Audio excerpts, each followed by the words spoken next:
अब हम लोग अलाउद्दीन खिलजी के दक्षिण के अभियान के बारे में पढ़ेंगे। अलाउद्दीन खिलजी का के दक्षिण के अभियान में हमने बेसिकली 4 चीज़ों को देखना है। केवल 4 वंश होते हैं जिसके खिलाफ अलाउद्दीन खिलजी अभियान करेगा। पहला होगा कि यादव वंश। यादव वंश में की मीन क्या क्या होगा, उसकी राजधानी देवगिरी रहेगी। फिर दूसरा वंश होगा काकतीय वंश। तीसरा वंश होगा होयसल वंश। चौथा वंश होगा पांड्य वंश। ठीक, तो इस प्रकार से चार प्रमुख वंशों के खिलाफ दक्षिण भारत में अभियान किया जाएगा। ठीक है, कौन कौन से? पहला यादव वंश, दूसरा काकतीय वंश, और तीसरा होयसल वंश, और चौथा पांड्य वंश। तो पांड्य वंश की राजधानी मदुरा थी, होयसल वंश की राजधानी द्वार समुद्र हुआ करती थी। ठीक, और काकतीय वंश की राजधानी वारंगल हुआ करती थी। और जो राजा रामचंद्र देव रहते हैं मीन ये यादव वंश की राजधानी देवगिरी हुआ करती थी। आज के समय में इसे दौलताबाद भी कहते हैं। इस प्रकार से चार अभियान रहेंगे। पहला अभियान होता है देवगिरी में मलिक काफूर जाता है। मलिक काफूर के नेतृत्व में हमला होता है देवगिरी में 1307 और 1308 में। मलिक काफूर ने राजा रामचंद्र देव को हरा दिया और राजा रामचंद्र देव को पकड़ करके अलाउद्दीन खिलजी के सामने प्रस्तुत किया जाता है, क्योंकि एलिचपुर का उन्हें वो देना था, एलिचपुर की आय उन्हें भेजना था, बट वो भेजना बंद कर देते हैं, क्योंकि 1296 में इसी देवगिरी पर ही हमला किया था अलाउद्दीन खिलजी ने और बोला था कि हमको एलिचपुर का पूरा आय चाहिए होगा। तो एलिचपुर का आय देने से रामचंद्र देव ने रोक दिया था। क्यों रोक दिया था? क्योंकि देखा कि ये तो राजपूतों के खिलाफ लड़ने वगैरह में व्यस्त हैं, तो वह बंद कर देता है। और इसी के खिलाफ जब आय आनी बंद हो जाती है तो अलाउद्दीन खिलजी ने क्या बोला, मलिक काफूर को बोला देवगिरी पर अभियान करने के लिए, और देवगिरी पर अभियान हो जाता है 1307 और 1308 ईस्वी में। और रामचंद्र देव को पकड़ करके अलाउद्दीन खिलजी के सम्मुख प्रस्तुत किया जाता है। और अलाउद्दीन खिलजी ने रामचंद्र देव के साथ बहुत अच्छा व्यवहार किया और रामचंद्र देव प्रसन्न हो जाते हैं, इस बात से प्रसन्न हो जाते हैं और अपनी पुत्री झातपाली को दे देते हैं, अलाउद्दीन खिलजी को दे देते हैं। इस प्रकार से देवगिरी का ये वाला अभियान हमारा सफल होता है। फिर हमारा जो दूसरा अभियान होगा तेलंगाना का अभियान, या इसे वारंगल का अभियान बोलते हैं। ये 1309 से 1310 ईस्वी के बीच में होगा। यहाँ के शासक रहते हैं प्रतापरुद्र देव। प्रतापरुद्र देव कोशिश तो करते हैं कि एक बार हम मलिक काफूर के खिलाफ लड़ेंगे, लेकिन जैसे ही देख लेते हैं कि देवगिरी की ये रामचंद्र देव भी नहीं टिक पाए, तो इन्होंने बड़े अनोखे अंदाज में खुद का समर्पण किया। इन्होंने किया क्या कि खुद को एक कैदी में खुद की एक मूर्ति बनवाई, और मूर्ति बनवा करके सोने की मूर्ति बनवाई और उसको जंजीरों से जकड़ करके मलिक काफूर के सामने प्रस्तुत कर दिया। ठीक, तो मलिक काफूर वो स्वीकार कर लेता है कि हाँ, कि अब आप हार चुके हो, और उसे बंदी नहीं बनाता है, उसे भी लेकर के आता है किसके खिलाफ, अलाउद्दीन खिलजी के समक्ष लेकर के जाता है। किसको? प्रतापरुद्र देव को। और प्रतापरुद्र देव ने ना केवल उसे बल्कि एक कोहिनूर का हीरा भी दिया था। कोहिनूर का हीरा वही हीरा है जो गोलकुंडा की खदान से निकलेगा। इसका विवरण आगे भी बार बार होता रहेगा। कोहिनूर का हीरा गोलकुंडा की खान से निकला हुआ था, और सबसे पहले इसका उल्लेख होता है अलाउद्दीन खिलजी के समय में ही होता है। फिर अगला जो अभियान होगा इनका द्वार समुद्र का अभियान होगा मलिक काफूर का, होयसल में, जिसे बोलते हैं दक्षिण का अभियान। यह 1311 ईस्वी में होगा। उस वक्त के शासक रहा करते थे वीर बल्लाल तृतीय। वीर बल्लाल तृतीय अपने दक्षिण के विस्तार में बिजी था। जैसे उसे पता चलता है कि मलिक काफूर ने हमला कर दिया है, वह अपने किले की रक्षा करने के लिए वापस आता है, किंतु इसमें बहुत देर हो चुकी रहती है और वह अपने किले की रक्षा नहीं कर पाता है, और मलिक काफूर के सामने उसे समर्पण कर देना पड़ता है। मलिक काफूर ने उसको भी अलाउद्दीन खिलजी के सामने में दिल्ली लेकर के जाता है, और अलाउद्दीन खिलजी ने वीर बल्लाल तृतीय के खिलाफ भी बड़े सम्मानपूर्वक व्यवहार किया और उसके राज्य को लौटा दिया। तो इस प्रकार से ये द्वार समुद्र का अभियान 1311 ईस्वी का यह भी पूरी तरह से सफल हो जाता है। फिर अगला अभियान होगा, आखिरी अभियान नहीं बोलते, लेकिन क्षेत्र के दृष्टि से आखिरी होता, क्योंकि पांड्य वंश बिल्कुल दक्षिणी छोर में था, जहाँ पर केरल वगैरह का रीजन है। पांड्य की राजधानी, पांड्य वंश की राजधानी क्या थी? मदुरा। ठीक, वहाँ पर सुंदर पांड्य ने अपने पिता को मार दिया था, और सुंदर पांड्य और वीर पांड्य के बीच में लड़ाई हो रही थी कि कौन गद्दी पर बैठेगा। एक प्रकार का गृह युद्ध ही था। तो सुंदर पांड्य ने अलाउद्दीन खिलजी से सहायता प्राप्त करनी चाहिए और बोला कि मेरी मदद कर दो, क्योंकि मैंने अपने पापा को मार दिया है और जितने भी वो हैं वफादार लोग हैं वो मेरे खिलाफ हैं। तो अलाउद्दीन खिलजी ने अपने दोस्त मीन सुंदर पांड्य की सहायता करने के लिए मलिक काफूर को भेज देता है, और मलिक काफूर ने पांड्य वंश पे मीन पूरी तरह से कब्जा करने के लिए हमला कर देता है, और हमला करके सुंदर पांड्य की सहायता करता है और पूरे उस पर कब्जा जमा लेता है। किस पर? पांड्य वंश पर। तो इस प्रकार से मदुरा अभियान भी सफल हो जाता है। जो कि 1311 ईस्वी में ही था ये दोनों अभियान। सबसे आखिरी अभियान होता है दक्षिण भारत का, वो है देवगिरी का ही अभियान होता है। राजा रामचंद्र देव की मृत्यु हो जाती है 1312 ईस्वी में, तो उसका जो पुत्र रहता है शंकरदेव, वह अलाउद्दीन खिलजी को चुनौती दे देता है, और चुनौती देने के पश्चात वह युद्ध करने के लिए चुनौती देता है। तो मलिक काफूर वापस आते हैं, बोलते हैं कि मैंने पिछली बार तुमको हराया था, तो फिर इस बार तुम फिर से आ गए तो हरा दिया। इस बार 1312 ईस्वी में भी शंकरदेव को इस बार हराया नहीं, इस बार प्रॉपर तरीके से मार दिया। तो शंकरदेव की हत्या हो जाती है, और इस प्रकार से अलाउद्दीन खिलजी का देवगिरी पर पूरी तरह से नियंत्रण हो गया। मलिक काफूर को पता चलता है कि अलाउद्दीन खिलजी की तबीयत हो गई है खराब, ठीक, तो उसे वहाँ से वापस जाना पड़ता है। अब हम देखेंगे अलाउद्दीन खिलजी के समय में हुए सुधारों के बारे में। अलाउद्दीन खिलजी के समय में कुछ विभागों की स्थापना हुई है। अलाउद्दीन खिलजी ने काफ़ी वो किए हैं, सुधार किए हैं। उसके समय में अगर हम प्रांतों की बात करें तो 11 प्रांत हुआ करते थे। तो कुछ विभागों की स्थापना हुई है, जो उनकी लिस्ट कुछ इस प्रकार से है। जैसे दीवान ए विजारत, तो दीवान ए विजारत को बोला जाता था वित्त विभाग। तो जितने भी वित्तीय काम हुआ करते थे यह सारा यही देखता था, और वजीर इसका प्रधान हुआ करता था, ठीक है। और बर्नी ने इसके बारे में, इसी विभाग के बारे में बोला भी है कि जो वजीर होता है, चूँकि वजीर ही दीवान ए विजारत का वो होता था, प्रमुख हुआ करता था। बोलता है बर्नी बोलता क्या है कि एक बुद्धिमान वजीर के बिना राजस्व व्यर्थ है, तथा सुल्तान के लिए बुद्धिमान वजीर से बढ़कर अभिमान और यश का दूसरा स्रोत नहीं है और हो भी नहीं सकता है। तो इस प्रकार से यह दीवान ए विजारत को वित्त विभाग बोला जाता है, और इसका प्रधान वजीर हुआ करता था। फिर दूसरा विभाग है दीवान ए आरिज। दीवान ए आरिज एक प्रकार का सैन्य विभाग था, और इसका जो प्रमुख हुआ करता था, प्रमुख ऑफिसर, उसे आरिज ए मुमालिक कहा जाता था। क्या बोला जाता था? आरिज ए मुमालिक। फिर तीसरा विभाग था दीवान ए इंसा। दीवान ए इंसा शाही सचिवालय था। अलाउद्दीन खिलजी ने कोई डायलॉग चेपा तो दीवान ए मुमालिक या दबीर ए मुमालिक, जो कि इस दीवान ए इंसा का प्रधान हुआ करता था, अपना कॉपी पेपर लेकर के आता था फटाफट। अलाउद्दीन खिलजी ने जो भी बोला फटाफट वो लिख लेता था, और लिख करके शाही आदेश के रूप में ढिंढोरा पिटवा देता था। तो इस प्रकार से दीवान ए इंसा का काम यही था, शाही सचिवालय का कार्य करना। फिर चौथा विभाग होता है दीवान ए रसालत। दीवान ए रसालत एक प्रकार का विदेशी विभाग हुआ करता था, कि अगर विदेशियों के साथ, अन्य राज्यों के साथ अगर कोई पत्राचार करना है तो दीवान ए रसालत के तहत होता था।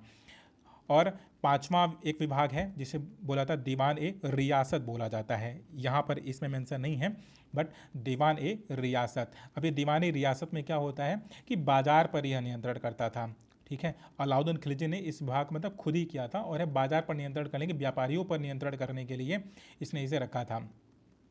अलाउद्दीन खिलजी के समय में अगर हम न्याय व्यवस्था के बारे में अगर हम बात करें, तो न्याय व्यवस्था में होता क्या है कि वह खुद ही प्रधान हुआ करता था, सुल्तान ही सब कुछ हुआ करता था। सुल्तान के बाद सद्र ए जहां, काजी उल कुजात, मीन एक प्रकार का काजी, अगर साधारण शब्दों में समझें तो काजी ही इसके बाद प्रधान होता था न्याय व्यवस्था के बारे में, ठीक है। तो इसके लिए क्या होते थे कि मुफ्ती करके अधिकारी हुआ करते थे, उसे मुफ्ती बोला जाता है। और कुछ अमीर ऐसे भी हुआ करते थे कि जिनका थोड़ा सा पद ज़्यादा अच्छा होता था, तो उनके खिलाफ कोई शिकायत नहीं कर पाता था। तो यह सोच करके, जिस तरह से आज सीबीआई वगैरह होती है ना, तो उस तरह से अलाउद्दीन खिलजी ने पहले ही सोच लिया था। अलाउद्दीन खिलजी ने अमीर ए दाद नामक एक पद बनाया था। अमीर ए दाद करता क्या था कि जो बहुत पहुँचे वाले लोग होते थे उनके खिलाफ भी केस ले सकता था। और अलाउद्दीन खिलजी ने न केवल न्याय व्यवस्था के बारे में सोचा, बल्कि वह पुलिस व गुप्तचर की व्यवस्था भी करता है। अब पुलिस और गुप्तचर व्यवस्था उसका काफ़ी होता है, स्ट्रांग रहता है। गुप्तचर व्यवस्था में उसी के विभाग को बरीद ए मुमालिक बोला जाता है, ठीक, उसी व्यवस्था को बरीद ए मुमालिक बोला जाता है। अब मुनहियन और मुन्नी ये दो कौन थे जो बहुत ग्राउंड लेवल पर काम करते थे। मुन्नी नामक जो एग्जीक्यूटिव लेवल के होते थे, जैसे आज अगर आईबी वगैरह के जो स्टाफ होते हैं बिल्कुल ग्राउंड लेवल के, जो खबरी टाइप के लोग होते हैं, तो उसी समय मुन्नी नाम के एक खबरी टाइप होते थे। ये किसी के घर में भी घुस जाते थे, और घर में घुस करके जाँच वगैरह कर सकते थे। तो लोग इनसे बहुत डरते थे, मुन्नी लोगों से। मीन जो बरीद होते थे, जो ऑफिसर क्लास के लोग होते थे उनसे, और ये मुन्नी इन दोनों से लोग बहुत डरते भी थे। अलाउद्दीन खिलजी ने डाक व्यवस्था भी बहुत अच्छा चला रखा था, कि उसने अलग अलग जगह पर, उसके 11 प्रांत थे, तो 11 प्रांतों से एक प्रांत से दूसरे प्रांत तक प्रॉपर पत्राचार हो सके, तो उसने कुछ दूरी पर क्या किया था कि घोड़ों या अस्तबल वगैरह वाले लोगों को रखा हुआ था। अब आखिर उस वक्त पत्राचार होता कैसे था कि एक व्यक्ति पत्र लेता था और वो दौड़ते हुए या घोड़ों से दौड़ते हुए कुछ दूरी तक जाता था, फिर अगले व्यक्ति को दे देता था, फिर अगला व्यक्ति दौड़ते दौड़ते हुए जाता था, फिर तीसरे व्यक्ति को दे देता था। इस प्रकार पूरी चैन बनी होती थी, तो उसी से डाक व्यवस्था या पत्राचार होता था। फिर सैनिक सुधार भी करता है। सैनिक सुधार में क्या होता है कि जो सैनिक होते हैं वो अपनी जगह किसी और को ना भेज दें, अपनी जगह किसी और को न भेज दें, तो सैनिकों के हुलिया लिखने की प्रथा भी अलाउद्दीन खिलजी ने शुरू की थी। अब अलाउद्दीन खिलजी के समय में एक बड़ी विशाल सेना हुआ करती थी, 4,75,000 के आसपास केवल वहाँ पे अश्वरोही हुआ करते थे। और अलाउद्दीन खिलजी ने किया गया था कि 6 महीने का एडवांस में सैलरी उन सबको दे दिया था, ठीक है। और जो घोड़े होते थे तो घोड़ों पर, अच्छे नस्ल के घोड़ों के लिए क्या किया था उसने कि उस पर दाग लगवाता था, ठीक। तो इसके लिए एक पायगाह पायगाह नामक विभाग हुआ करता था, उसकी स्थापना करवाता है ताकि घोड़ों की नस्ल को सुधारा जा सके, ठीक है। अगर एक 10,000 की सैनिक की टुकड़ी है तो उसको तुमन बोला जाएगा। अगर 10,000 सैनिक की टुकड़ी है तो उसको तुमन बोला जाएगा। और सैनिकों के अगर वेतन की बात करें तो वह नगद वेतन ही दिया करता था। अलाउद्दीन खिलजी पहला ऐसा सुल्तान था जिसने इक्ता को छोड़ करके नगद वेतन देना शुरू किया था। तो 234 टंका वार्षिक या 19.5 टंका मासिक वेतन उन्हें दिया जाता था। ये सैनिकों के वेतन के बारे में है। अब अलाउद्दीन खिलजी की अगर हम आर्थिक सुधारों के बारे में बात करें तो बाजार नियंत्रण पर बहुत बहुत तगड़ा इसका पकड़ था कि उसने चीज़ों की कीमतों को फिक्स कर दिया था। लोग मतलब जितनी ज़रूरत है उतना सामान बाहर से आए, इसके लिए भी लोगों को मजबूर किया कि जितनी आवश्यकता है आप उतना सामान लेकर के आओगे, ठीक। और सहाना ए मंडी में जा कर के वहाँ करोगे, रजिस्ट्रेशन करवाओगे। अगर कोई भी व्यापारी है और सहाना ए मंडी में अगर उसने अपना रजिस्ट्रेशन नहीं करवाया हुआ है तो वह व्यापार नहीं कर सकता है। सहाना ए मंडी में उसे पंजीकृत करवाना होता था। तो इस प्रकार से वह बाजार पर भी नियंत्रण पूरी तरह रखता था कि बराबर बराबर आपको सामान तौलना है, बराबर बराबर की कीमत पर बेचना है। और अगर हम वसूली की बात करें, जो किसान हुआ करते थे उनकी फसल का 50% भू राजस्व वो वसूला करता था। अलाउद्दीन खिलजी न केवल कट्टरता से वसूली करता था, बल्कि अगर कभी कोई अकाल पड़ गया या कोई तकलीफ आ गई, ठीक है, जो प्राकृतिक आपदाएं अगर आ गई तो वह आधा मन अनाज उनमें वितरित भी किया करता था, ठीक है।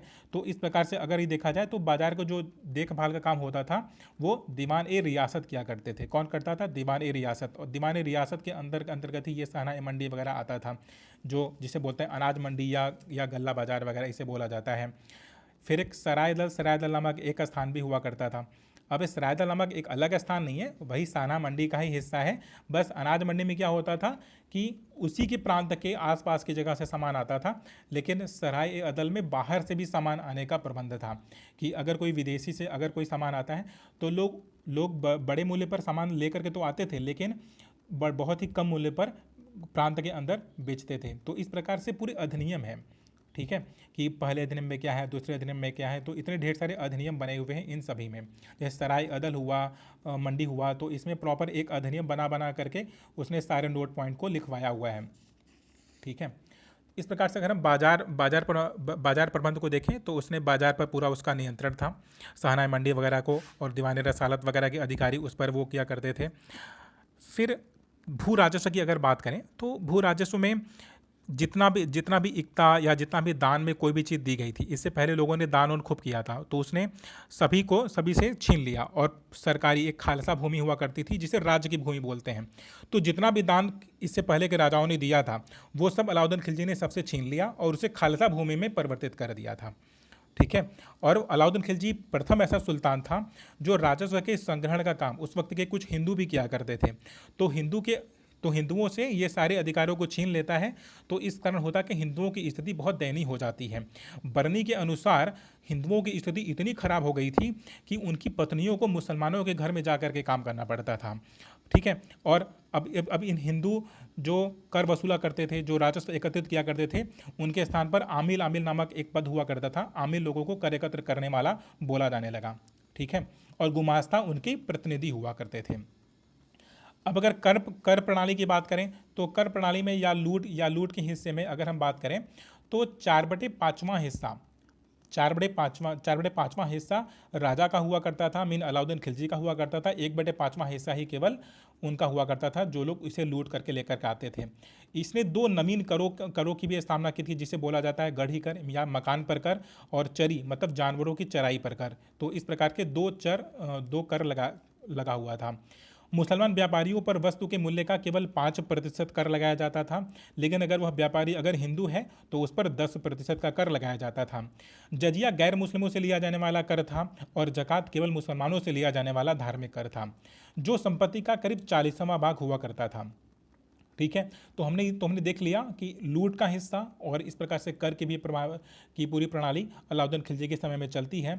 अलाउद्दीन खिलजी ना केवल कर में, ना केवल बाजार में, ना केवल सेना के सुधार में, बल्कि वह शिक्षा और साहित्य में भी काफ़ी रुचि रखता था।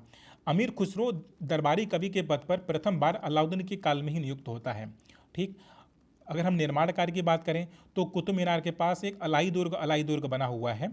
ठीक, उसकी स्थापना भी अलाउद्दीन खिलजी ने करवाया था। कुश्त ए सीरी का भी निर्माण अलाउद्दीन खिलजी ने करवाया हुआ था। ठीक, और दिल्ली में हौज खास एक मेट्रो स्टेशन भी है, जिसे हौज ए मलाइया तालाब या एक प्रकार का तालाब है, तो उसका भी निर्माण अलाउद्दीन खिलजी ने करवाया था। अलाउद्दीन खिलजी की जो मृत्यु के बारे में कई बातें परिचित हैं, लेकिन यूजुअली बोला जाता है कि जलोदर से उसकी मृत्यु हो जाती है। एक रोग था, उसी रोग से उसकी मृत्यु हो जाती है। 4 जनवरी 1316 ईस्वी में उसकी मृत्यु हो जाती है एक रोग की वजह से। अब हम इसके बाद कुतुबुद्दीन मुबारक शाह खिलजी के स्थापना के बारे में, मीन वो कैसे गद्दी पर बैठता है, और मलिक काफूर के बारे में अपने अगले वीडियो में पढ़ेंगे। अभी तक के लिए बहुत बहुत धन्यवाद।